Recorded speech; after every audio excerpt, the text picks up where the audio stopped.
welcome my friend, Sherkera Green. She's the Executive Market Director at JP Morgan Chase. Welcome back. Hello. Hi, friend. I think I just saw you. I just read your CEO's annual letter, which I think is a must-read for anyone. Yes, I usually skip over the business parts because I don't care.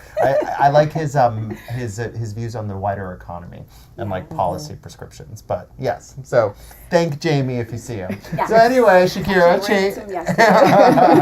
So Sherkera, Chase in essence teamed up and launched Currency Conversations, which is a campaign aimed at helping Black women across America achieve financial success. So tell us a little bit about it. Yes, so Currency Conversations is a new initiative and a new campaign that launched March 28th, to your point. And we're really fostering for Black women to come together and foster community to really have those bold conversations around financial literacy, around educating each other and empowering each other to save.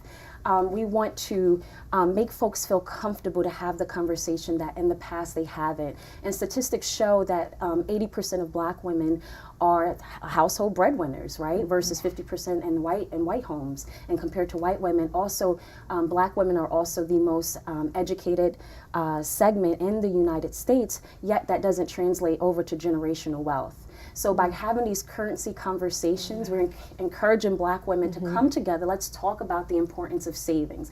Let's talk about the importance of building generational wealth. And we were talking about this earlier too, but women are also, a large percentage of women are the decision makers in households. So it's important that we are financial literate, us as women of color. Yes. So these conversations are so important. Absolutely, but it's interesting that you say that and bring that point up.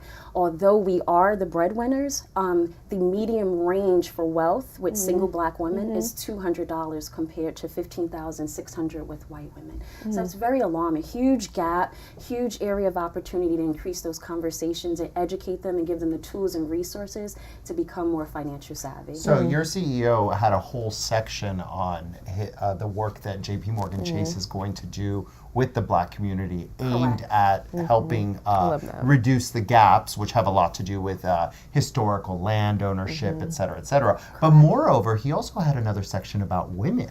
Yes. And who runs the world? Can I sing it again? You know, two whole different sections dedicated to, hey, and you know, although he is a man and he is a white male, he has a reputation for promoting women. And empowering women. I love that. And he gets it. So the program that you're referencing is the Advancing Black Pathways program that launched earlier this year. And it really focuses on, again, building up communities in the Black community to educate them around wealth. It also focuses on education. So we're focusing on having some children come in and do internships at JP Morgan Chase, right? We have you have to start them young. Exactly. Starting them at this age so that they can build that wealth over the years. And speaking of starting them young, Chase and Girls Inc., a leading nonprofit that supports girls ages 6 to 18, recently launched a financial health program focused on money management. So Chase is just like all for it, empowering girls because they will become women at some point in their lives, and why not start them young, educate them about the principles of money? Yes, and so the Girls Inc. program is to reach over 20,000 girls. Think about that, that's a lot. And just build, again, financial health, financial wellness, teach them how to save. We're also gonna partner in with their parents, right? And make sure that at home, it doesn't just stop with the workshops that we're doing, but at home, they're also getting that discipline and that education from home. So you know, but this is, so when you're young, you're so bombarded with consumerism, right? Like I live right by Foot Action. Okay. And when they have those new tennis shoes launched, which I would never buy, you know, even though we are a six-figure household, I would never stand in line to buy a $300 pair of shoes. Yes. But a lot of kids see that as the ultimate goal instead of promoting intergenerational wealth. How do we change children's mindsets? Well, you change it by you show them the value of the dollar. You also teach them early on. Remember last time we talked about in January the discipline, the importance of paying yourself. That's right. The key word, discipline. Keyword discipline, right? But it's true. And so you can have those shoes. There's nothing wrong with wanting nice things, but do you know what the hard work and discipline that it takes to get there? And also just managing your money effectively. So I think if we could start early on teaching children the importance of money, but also tying it to the hard work that it takes to put into to earn those $300 tennis shoes, I think we can change the perception that children have. And you're a mother of two. What are some of the principles you share or you teach your little girls? What's the good old financial home cooking going on? Yeah, that's a good one. My girls get a $10 allowance every bi-week.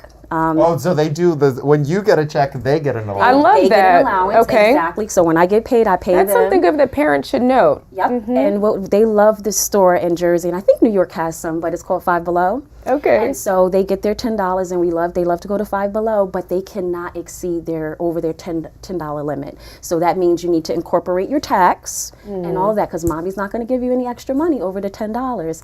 And it's a really way to, again, teach them that discipline. And there's sometimes they want things that accumulate to over the $10, so they've got to save that $10 and put it with the next $10 in 2 weeks, and now they've got 20 and they can purchase more. Teaching those principles at home. Teaching them early. So, and from what I see, going back to wealth gaps and to teaching your children, a lot of wealth gaps between white communities and people of color have a lot to do with home ownership. Because people who have homes have equity. And people who have homes with equity, right, tend to live in nicer areas with better schools. And moreover, when the kids go to college, they can borrow against that equity. How do we promote home ownership for all Americans then? We promote home ownership by first having the credit conversation. A lot of black folks are afraid to say, hey, maybe my credit isn't that great, right? Let's have the credit conversation, understand what you need to do to improve on your credit, but then also educating them on the various programs that are out there. For the longest, I was under the impression that you had to have that 20% to put down, and that's a big myth in the black community. You don't. I got a programs. 0 down home last year. Yeah, there are so many 0, options. So that's part of the importance of 5% down. that's important. That's part of the Here in New currency York City, conversations there's a lot too. of programs There's so many options, but this is why Chase is so adamant about educating the community of women of color, through currency conversations, so that they'll know they have options and resources to help. Yep. So there's 3 things that we really want. The first is we want to connect. We want women to connect with each other, have the conversation. We want you to feel comfortable. Bring it up during girl talk. Over brunch. Over brunch.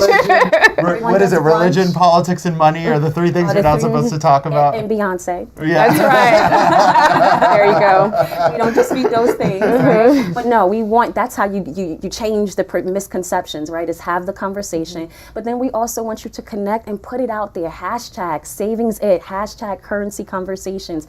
Get the information out, and that's when the community begins to work together. It's wonderful. Awesome. I love what Chase is doing. Yes. I'm a customer. Me too. Oh, yeah. Sherkera, it's always a pleasure to have you, my friend, here on Bold. Thank you so much. Thank you.